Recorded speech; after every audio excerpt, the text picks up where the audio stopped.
Are you thinking about starting a YouTube channel in your 50s? Wondering if anyone will watch? Well, welcome to my YouTube monetization journey. I'm taking you behind the scenes of building this channel from scratch, week by week, what's working, what's not, and how I can hopefully turn a passion into a potential income stream at 56. Clutch the pearls.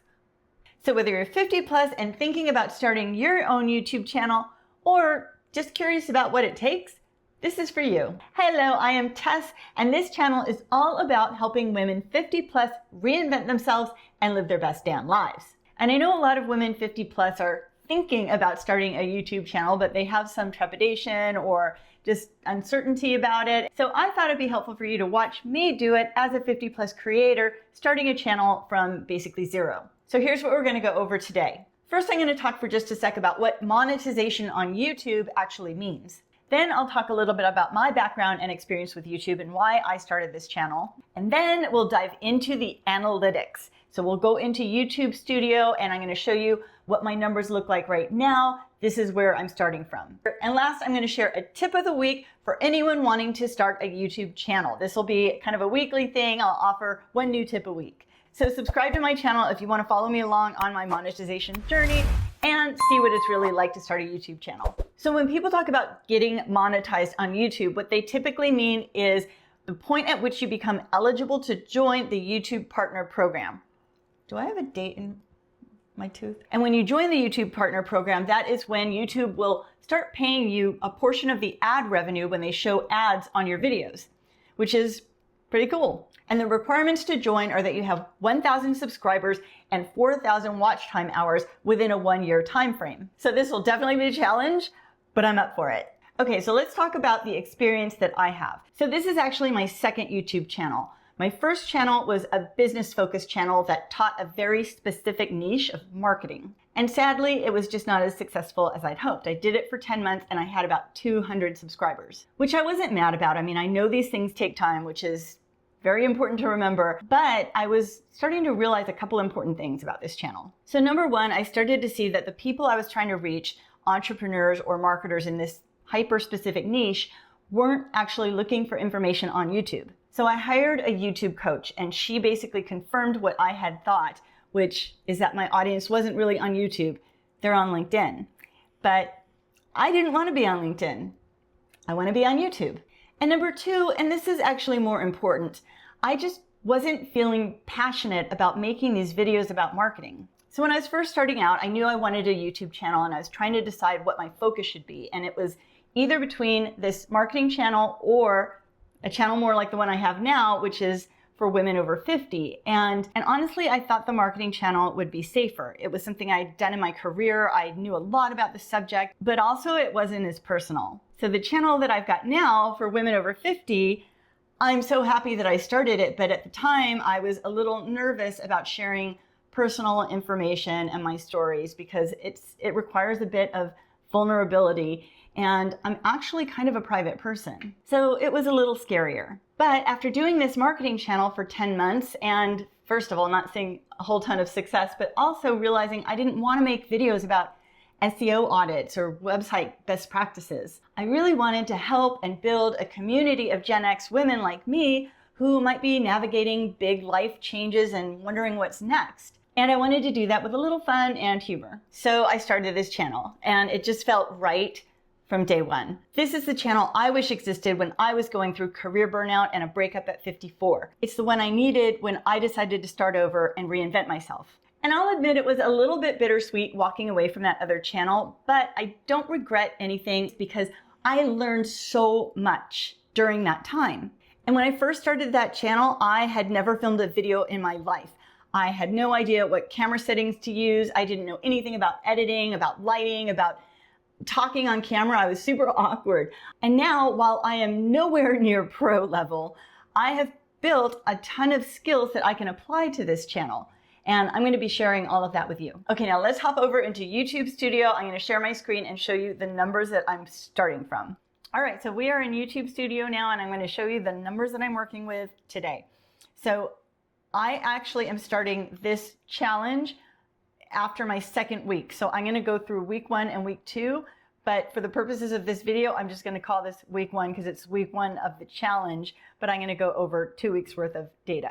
So I've pulled up the first week here. You know, YouTube Studio has these tabs. There's actually so much in YouTube Studio, it can be a little bit overwhelming, but I'm just going to show you what really matters, the numbers that really are going to count towards monetization.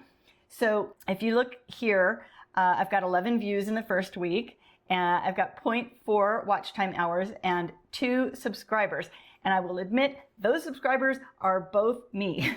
So I have my other YouTube channel that I talked about before, and then I have a second channel, or a third channel really, that I just use as for browsing. And I subscribe from both of those channels. So I basically had 0 subscribers the first week and 11 views. Half of those are probably me. So I almost got nothing in my first week. And I had published 1 video during this time. That was basically my intro video, which was I blew up my life at 54 and I've never been happier. That just said what this channel was about, a little introduction to me. It wasn't a very long video. And then going over to the content tab, you can see a little bit more data.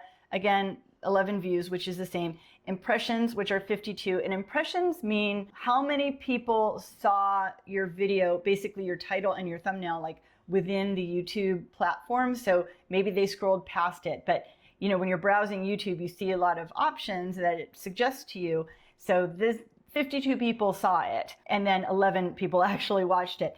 And so that is actually how we get this impressions click-through rate, which is 19.2. This is the rate at which people clicked and watched based on how many impressions it is. So that's the percentage, 19.2, which is actually very, very good. But it's only good because it got very, very low impressions. So usually the higher impressions you get, the lower your click-through rate, just because not everyone's going to click on it. But again, I clicked on it so many times, so this is why I have a very high click-through rate, but my views are very low. All right, so now let's change this to the second week and see what happened in the second week. All right, so things changed a lot in the second week, I think. So I got 101 views, much better than 11. Watch time hours, I got 3.6 out of 4,000 that I need for monetization. So I'm still a long way, but you got to walk first and then you can run, right? And I picked up 4 subscribers who were not me this week. So that was, you know, I'm not upset about that. Going into the content tab, you can see it's got, this one says 103 views, which is weird because over here it said 101 views. So I don't know why there's a discrepancy, but it's almost the same. But this time we got 1.4 thousand impressions, so 1,400 impressions, which is much better than, it was like 54 the first week. So that's pretty good. YouTube is pushing my videos more. And the click-through rate you'll see went down, it's 5.3. That, from my experience, is actually still pretty good. So on my first channel, my click-through rate was like 2.5 on average, or 3, something like that, which is kind of low. So this I'm really not mad about, especially for a new channel, but it's kind of hard because I don't have a whole lot of data yet to really make a good analysis. This week I published 2 videos, 3 things I wish I knew before starting over in my 50s. And then the second one, which was the We Do Not Care Club for Menopausal Women. And so the first one I published because I thought this would be just great for my audience and a great starter video after my intro. And then the second one I published, the We Do Not Care Club, because I knew that that was a trending topic. People were searching for this. So average view duration was 2.12 minutes. So much better in my second week, still a long, long, long way to go to monetization. So for this week, being a couple weeks in since I started, I'm actually fairly pleased. I was not this far along in my first channel. In my first channel at this point, I think my videos were not even getting 10 views. And if it hit 10, I was like super excited. So I think being able to apply everything I've learned has actually really helped. And also it does seem like there's more of an audience here for this type of content. So thank you to anyone who watched. Okay, now here is my hot tip of the week for anyone over 50 starting a YouTube channel. Your first several videos, maybe your first 20 videos or so, are gonna suck. They just are.